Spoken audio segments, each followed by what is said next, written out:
want to begin by making two statements, one at a time, and I'm going to ask you all, if you don't mind, to raise your hand if you agree. So here's the first one. You ready? Animals should be treated humanely. I can barely see you, but it looks like lots of hands going up. Okay, thanks. You can put your hands down. Here's the second one. Animals should not be made to suffer unnecessarily. Thank you. Seems like most people agree. And I would bet that if I ventured outside and put those statements to passersby, I would likely find that most people out there agree too. It's not really surprising, is it? More than half of the households in North America have companion animals, and most of us are very upset when we hear the occasional story in the news about some horrible act that's been done to a dog or cat or other animal. And the law codifies this perspective, which is to say that virtually every jurisdiction in North America has laws that say animals should be treated humanely, animals should not be made to suffer unnecessarily. And those laws are useless.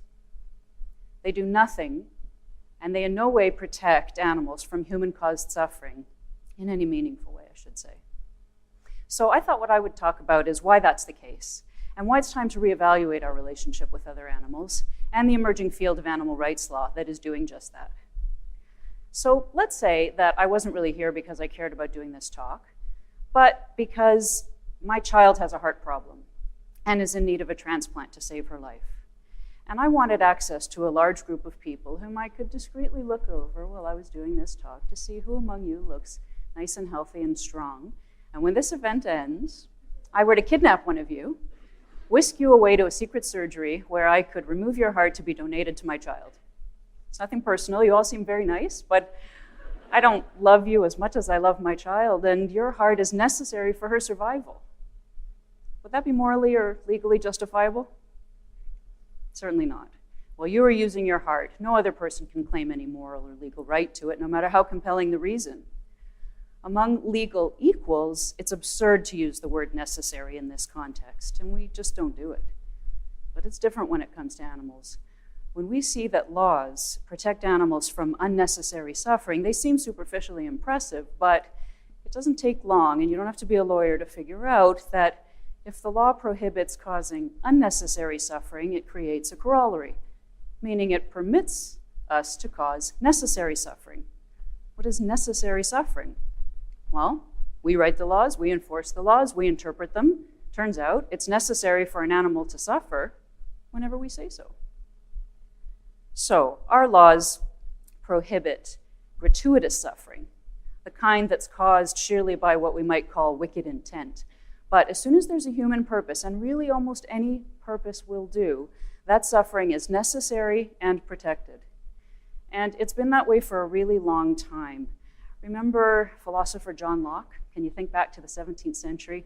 So he conceived of the notions of property that are now central to our legal system, in part because he was trying to find a way to allocate competing human interests in animals and other natural resources in a principled way. And of course, back then, nobody thought of animal interests as one of those principles to consider.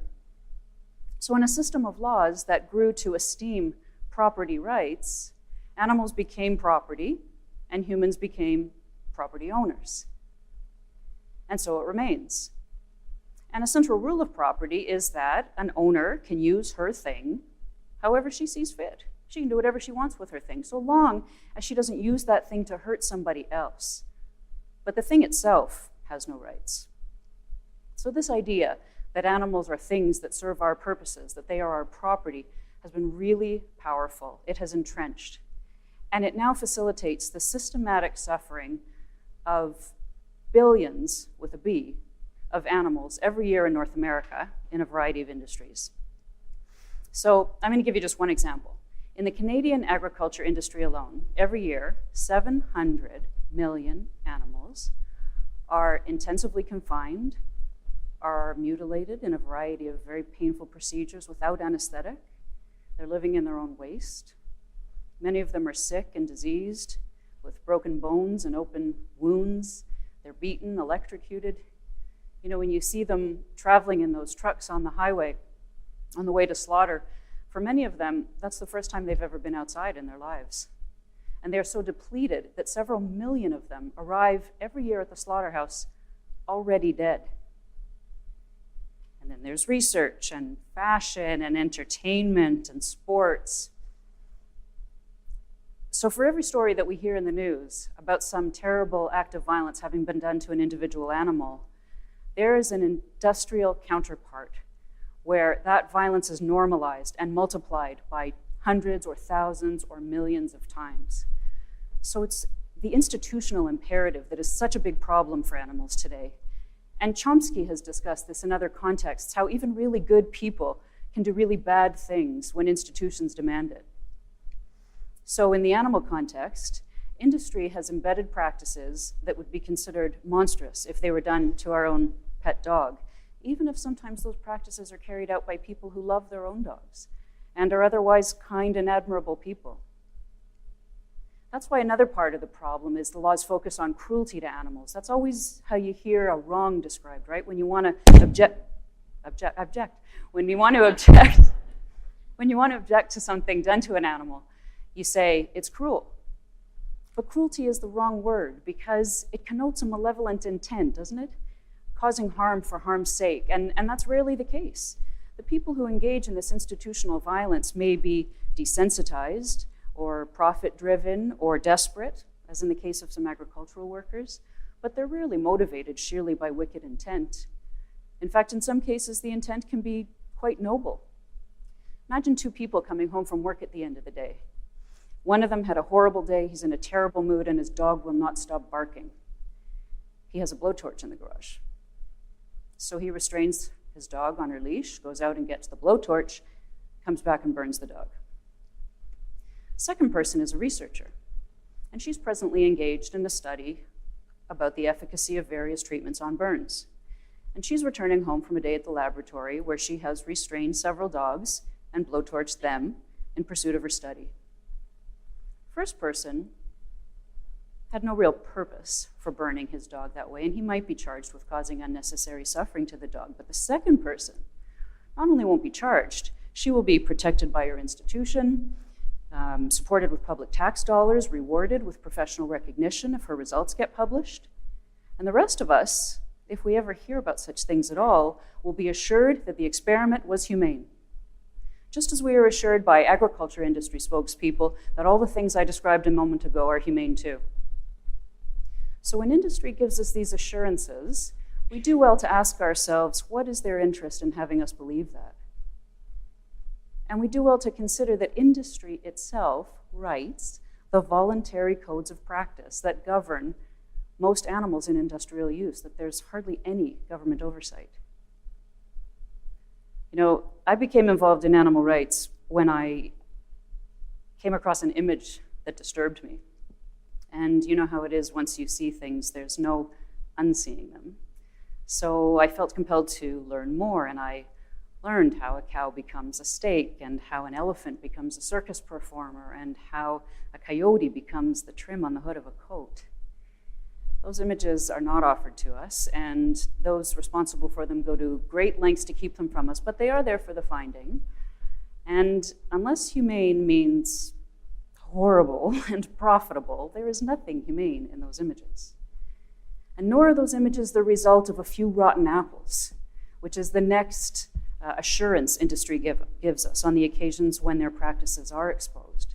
It's the normal, routine practices of exploitation that are rotten.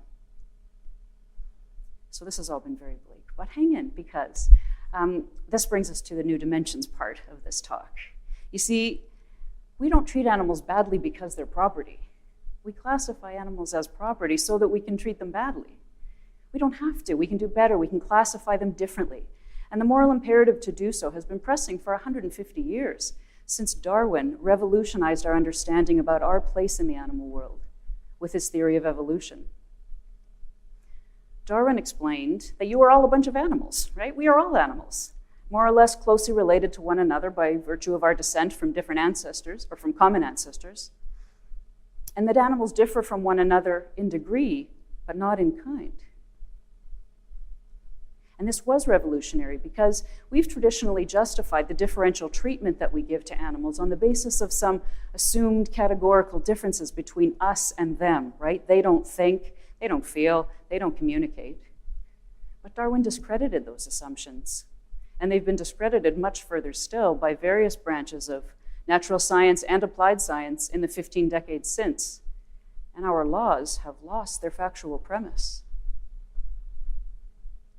So the moral implications of this evolution revolution have taken a long time to sink in, but no serious thinker disputes anymore that animals think and feel and communicate, that they are the subjects of a life. We're starting to appreciate that animal life is much more like a web than the pyramid we've been used to drawing, that they are literally our kin. Now, there are differences between humans and other animals, of course, just as there are differences between humans, right? We have this notion of human equality, but that's not because we're actually equal in our capacities or abilities. Think about it. Some people are taller than others. Some people are more intelligent.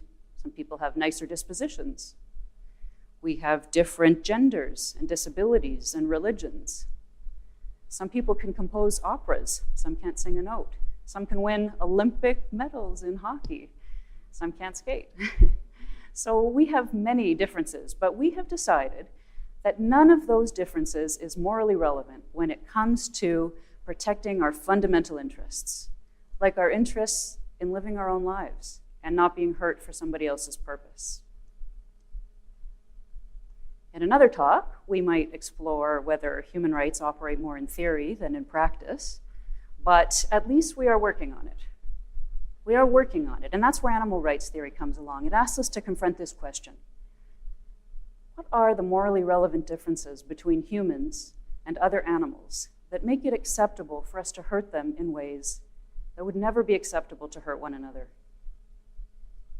So as we wrestle with this question, the lack of a comfortable answer is propelling the development of animal rights law, where we try to generate legal rights for animals by eroding their property status.